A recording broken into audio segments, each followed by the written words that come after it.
Freezing river water sloshes against the muddy embankment of the Sour River in February 1945. 23-year-old Private First Class Arthur Pendleton kneels in the icy slush, a brass plumb bob suspended by a braided red silk string dangling from his numb fingers into the churning current. Tucked into the flap of his canvas map case is a small leather pouch holding his grandfather's coastal surveying notebook, its oilcloth cover stained with salt water. Outside the drafty intelligence tent 50 yards back, assault boats and pontoon bridges are lined up for a scheduled 0400 river crossing under the cover of darkness. Inside the tent, Pendleton carefully plots his latest current velocity calculations onto an operational river overlay map.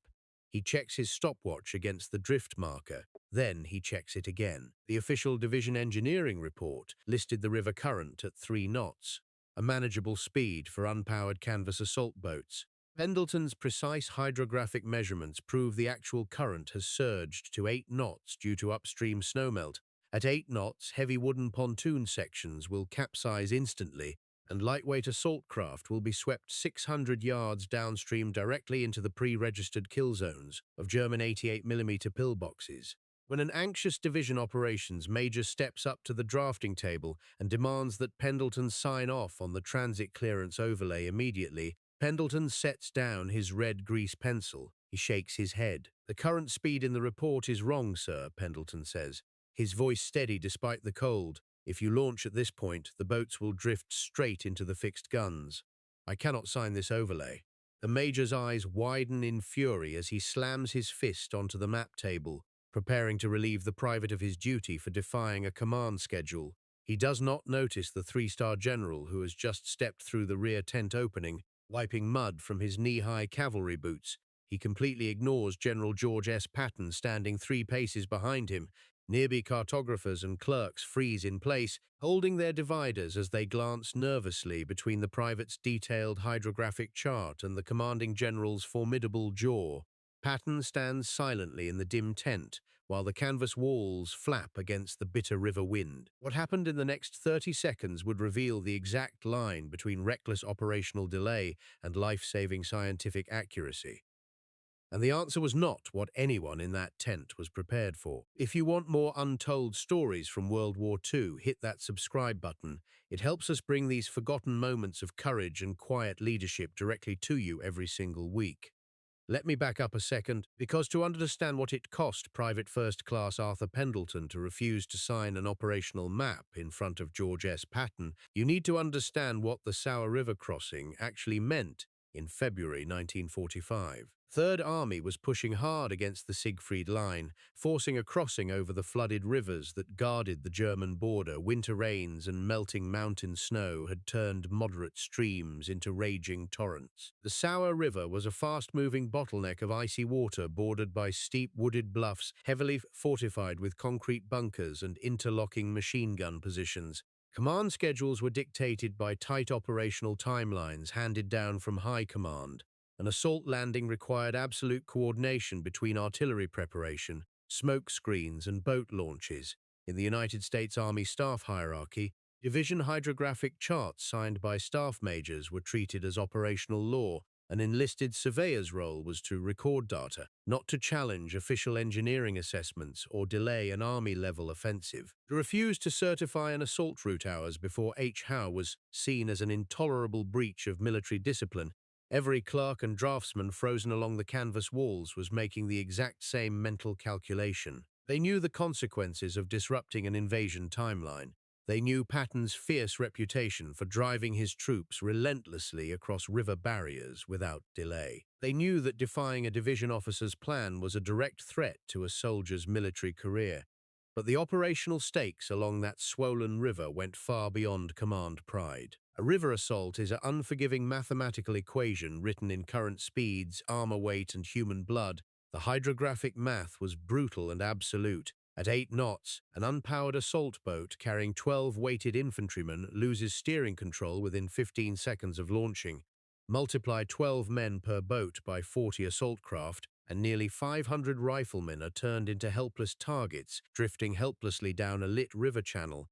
A 2-hour delay to recalculate landing points was painful for staff officers. A botched crossing meant hundreds of men drowning in icy water under relentless machine gun fire. Every knot of uncalculated current carried immeasurable cost in American soldiers drowned and assault waves destroyed. The operational map could not afford a single false line, and that was the drafting table Arthur Pendleton stood his ground at. Picture the scene inside that canvas hydrographic tent near the Sauer River in February 1945. 7 men are huddled around a long wooden drafting table illuminated by 2 hanging gas lanterns. The air smells of wet canvas, turpentine, drafting ink, stale tobacco, and damp earth. Outside, the low roar of the flooded river mixes with the rhythmic thud of distant artillery shelling 5 miles east. Through it all, Private First Class Arthur Pendleton stands erect beside his chart. His brass plumb bob dangled over the map, his eyes fixed on the vector lines he has drawn in red ink. Standing near the map case, Corporal Edward Vance, a 22-year-old draftsman from Bangor, froze solid. He was not looking at the current calculations. He was staring at the tent flap, where General George S. Patton stood quietly, 3 paces behind the major's back. Every cartographer in the tent performed the exact same rapid calculation. They saw a low-ranking surveyor refusing to certify an assault plan. They saw an army commander whose drive to push forward was feared by friend and foe alike. Everyone braced for an explosion of command fury that would tear the operational plan to shreds. Stay with me, because what happened next in that room is the part nobody was expecting. The accounts that survive from that hydrographic post near the Sauer River are remarkably consistent in shape. They come from the draftsmen, NCOs, and intelligence clerks who watched the scene unfold with absolute dread. They all remembered the exact weight of the silence before anyone moved. General Patton did not roar. Not the way a commanding general reacts to a disrupted offensive timeline. Not the way an army leader looks at an enlisted man challenging staff authority. He looked at Pendleton's red vector lines and the brass plumb bob the way he looked at an enemy fortification diagram. Without saying a single word, Patton stepped up to the drafting table. He reached down, took the red grease pencil from Pendleton's hand, and leaned over the illuminated map overlay. He verified the current velocity notations, checked the river width scale, and looked into Pendleton's eyes for 2 silent seconds.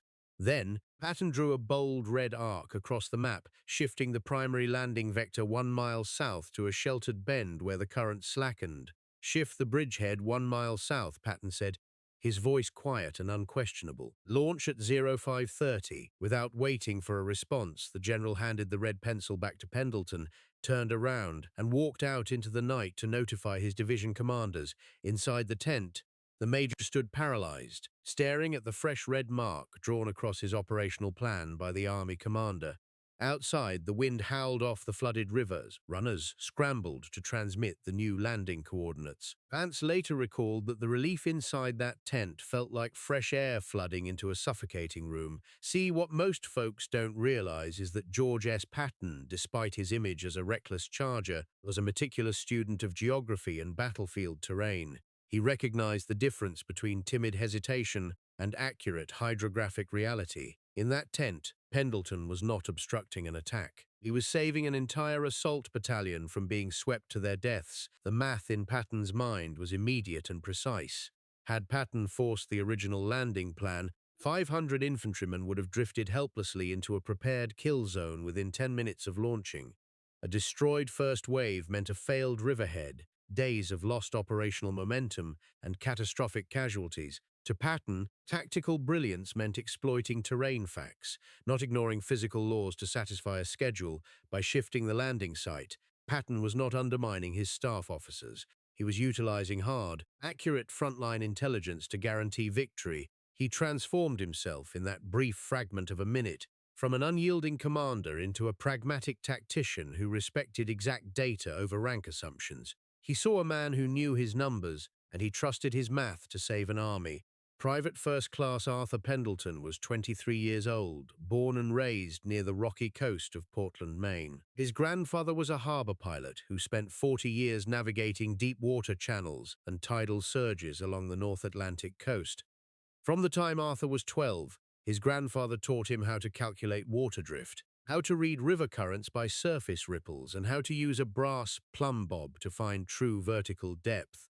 Before entering the army, Arthur studied civil engineering at Maine State University, working summers as a hydrographic surveyor for coastal harbor projects. In his canvas map case, he carried his grandfather's leather-bound notebook with its oilcloth cover, a family heirloom containing decades of ocean tide charts and current formulas. He was engaged to a girl named Margaret who worked at a local library, and her letters were filled with news of quiet harbor walks and plans for him to finish his engineering degree after the war. Arthur had a clear, practical plan. Complete his service, return to Maine, work as a chief hydrographic engineer for coastal shipping lanes, and never measure a muddy European river again. He was not a hero. He was the kind of man who looked at a roaring body of water and saw only a set of physical equations that had to be calculated correctly. When the assault waves launched at 0530 at the new southern bend and crossed the Sour River with minimal casualties, securing a firm bridgehead by sunrise, Corporal Vance clapped Arthur on the back and asked how it felt to have General Patton redraft his map. Arthur did not brag. He simply wiped his red grease pencil clean, wrapped the braided red silk string around his brass plumb bob, and placed it back into its leather pouch. He adjusted his spectacles and picked up his logbook to record the final bridgehead coordinates. When Vance confirmed that all 40 assault boats had touched down safely on the far bank, Arthur nodded quietly, closed his map case, and began plotting the secondary supply routes across the river. Private First Class Arthur Pendleton survived the Sour River campaign and the final drive into Central Europe. He returned to Maine in 1946, married Margaret, and served for 34 years as a senior hydrographic engineer for the State Maritime Authority.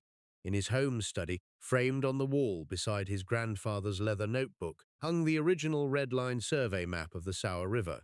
A quiet testament to the night his precise math saved 500 soldiers. Reflecting on that cold night along the Sour River in February 1945, an important question facing military historians emerges. Was General Patton right to instantly override a division staff plan based on an enlisted surveyor's measurements, or did altering an invasion schedule at the last hour risk disrupting overall command synchronization? One perspective maintains that staff plans must be preserved to prevent confusion across supporting units during night operations. The other perspective holds that true operational wisdom lies in adapting immediately when ground-level facts expose a fatal flaw in the original plan. What do you think? Was Patton's decision a demonstration of brilliant battlefield flexibility or a risky gamble? Tell us your thoughts in the comments below, and be sure to hit that subscribe button to join us for more untold stories of World War II every week.